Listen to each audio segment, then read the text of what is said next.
نحمده ونصلي على رسوله الكريم أما بعد أحسن الكلام كلام الله وأحسن الهدي هدي محمد صلى الله عليه وسلم. حضرات محترم، اللہ تعالیٰ نے قرآن مجید میں نماز کے متعلق بہت سے احکامات فرمائے ہیں، اور نماز کو خاص طور پر بہت ہی زیادہ اہمیت بھی دی، اور کئی مقامات پہ اللہ تعالیٰ نے نماز کو ایمان بھی کہا کہ اگر انسان نماز نہیں پڑھتا تو اس کا ایمان بھی مکمل نہیں.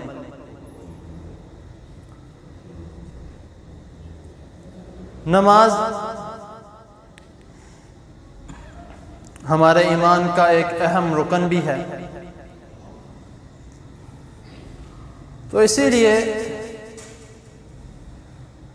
اگر ہم نماز کے احکامات پر عمل نہیں کرتے تو ہم مسلمان کہلانے کے لائق نہیں. وہ کیوں؟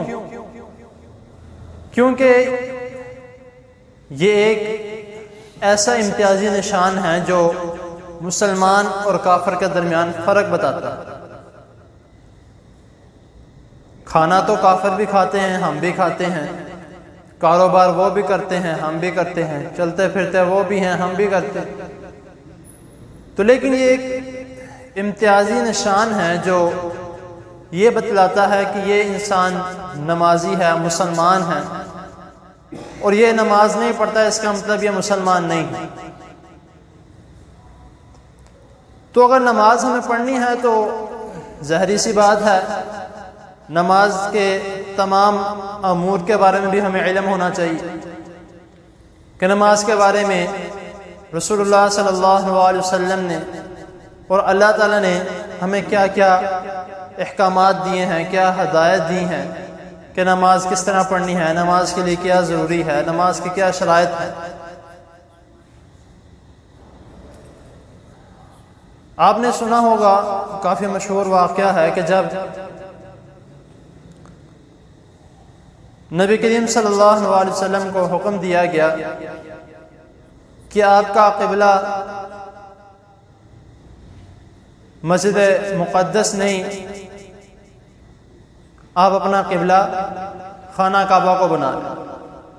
پہلے ادھر منہ کر کے نماز پڑھا کرتے تھے، لیکن بعد میں حکم آ گیا کہ آپ اپنا چہرہ مبارک، اپنا قبلہ خانہ کعبہ کو بنا لیں. تو صحابہ کرام رضی اللہ تعالی عنہم نے یہ سوال کیا کہ اے اللہ کے رسول صلی اللہ علیہ وسلم، جو ہمارے دوست احباب یعنی صحابہ ہی سمجھ لیں، وہ پہلے جو گزر چکے ہیں ان سب نے اس طرف منہ کر کے نماز پڑھی، تو کیا ان کی نمازیں ضائع ہو جائیں گی، ان کی عبادات؟ اور جو ہم نے پہلی نمازیں پڑھی ہیں ان کے بارے میں کیا حکم ہے؟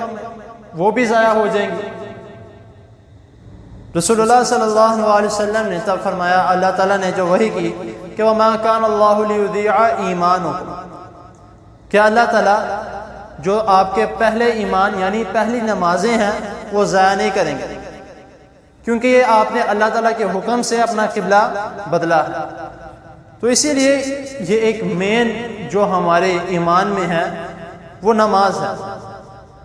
تو نماز کے لیے ہمیں کس طرح نماز پڑھنی ہے، نماز کے لیے کیا ضروری ہے، وہ ہمارے لیے جاننا بہت زیادہ ضروری ہے.